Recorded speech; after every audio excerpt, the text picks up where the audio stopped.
vous invite à prendre une petite cuillère et à goûter et à me faire parvenir vos remarques également. Pourtant, quand arrive le moment de comparer leur glace et une autre sans additifs, ils vont pouvoir se montrer fiers du résultat. Laquelle vous préférez? Celle avec stabilisant. Celle avec stabilisant aussi. Oui, pareil. On dirait une vraie crème glacée. D'accord. Pour eux, il n'y a pas photo. Et pour le consommateur non plus.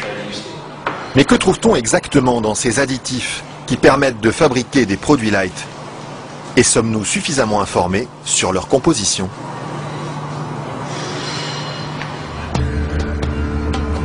C'est à Vilvoorde, à quelques kilomètres de Bruxelles, que nous sommes allés chercher les réponses. Au bout de cette zone industrielle se cache une usine très discrète, filiale d'un des plus grands groupes chimiques européens. On y fabrique l'un des additifs les plus utilisés par l'industrie, le E441, plus couramment appelé gélatine. Et le responsable commercial de l'usine, Michel Vandenberg, n'est pas peu fier de nous montrer tout ce qu'on arrive à fabriquer avec son produit miracle. Alors je vais vous montrer quelques exemples des principales applications de la gélatine. On a naturellement le secteur alimentaire qui est l'application la plus importante au niveau mondial. Alors vous avez ici tous les produits gélifiés. Le premier marché pour lui, ce sont les bonbons. Mais on trouve aussi sa gélatine dans des gélules pharmaceutiques, des pellicules photos et même des shampoings. Il y en a partout de produits finalement. Ben, ce serait pas mal qu'il y en ait partout. Mais pour ça, il faut produire toujours plus. Alors ici, l'usine tourne à plein régime. Et la fameuse gélatine de Michel Vandenberg, la voici qui sort, tout au bout de la chaîne.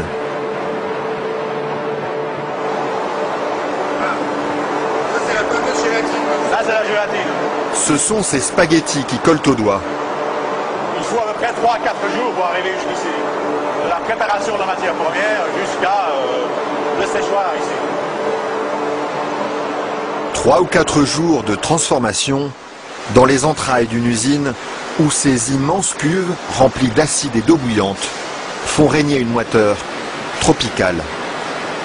Et au milieu de cette atmosphère étouffante, il y a un détail qui frappe le visiteur et qui pénètre jusque dans les locaux les plus protégés de l'usine. C'est pourquoi ça? Ça c'est les odeurs. Ça sent mauvais les îles? Dépend, ça dépend. Une odeur âcre d'acide et de graisse brûlée qui flotte sur tout le site jusqu'à l'extérieur de l'usine. Et la raison de cette odeur, la voici. C'est la matière première avec laquelle on fabrique la gélatine. Ça c'est la matière première. Nous traitons donc la couenne, la peau de porc. D'accord. De la peau de porc qui arrive par palettes entières dans son usine. Une matière première qui ne lui coûte presque rien et qu'il achète dans toute l'Europe. Ceux-ci viennent de Hongrie. Ça vient de Hongrie, d'accord. Voilà. Et tous les jours, près de 150 tonnes de couenne de porc attendent dans ce hangar d'être dévorées par un monstre d'acier au nom évocateur, Dinosaurus.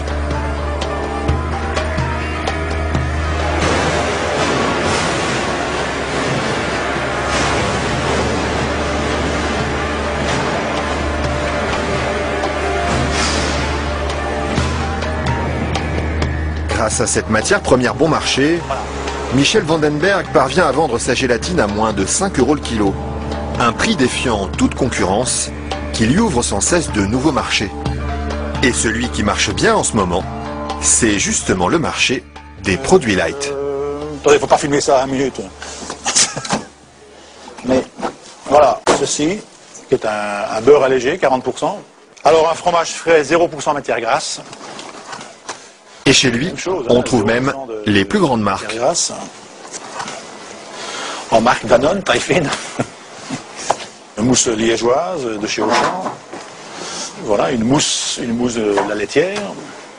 Alors un produit Weight Watcher, donc avec moins de matière grasse, donc pour stabiliser le produit, pour maintenir l'onctuosité des produits, on utilise la gélatine. Un produit que les industriels n'hésitent pas à utiliser en grande quantité. Le seul problème, c'est qu'ils oublient parfois de l'écrire sur les étiquettes. Quand on les regarde, on lit bien la mention gélatine, mais pas l'origine du produit. Ils mettent gélatine, mais ils disent pas quelle est l'origine de la gélatine. Pourquoi? Ils assument pas que ce soit fait à partir de porc. C'est quoi le problème qu'ils ont avec ça? Non, mais je veux dire... Non, parce que c'est un problème, c'est un sujet très sensible. Ouais. Parce qu'il y a quand même les minorités, les minorités musulmanes, juives et autres, qui éventuellement ont des problèmes avec ça. Et ce serait bien justement de leur dire... Ça, je voudrais pas que... Oui, je sais bien, mais je sais pas s'il faut mettre ça dans l'émission.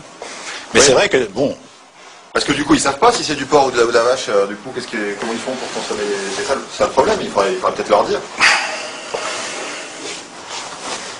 Une question qui laisse Michel Vandenberg sans voix et à laquelle aucune marque de l'agroalimentaire n'a souhaité répondre, malgré nos nombreuses sollicitations. À croire que la gélatine de porc est un sujet sur lequel il préfère rester discret.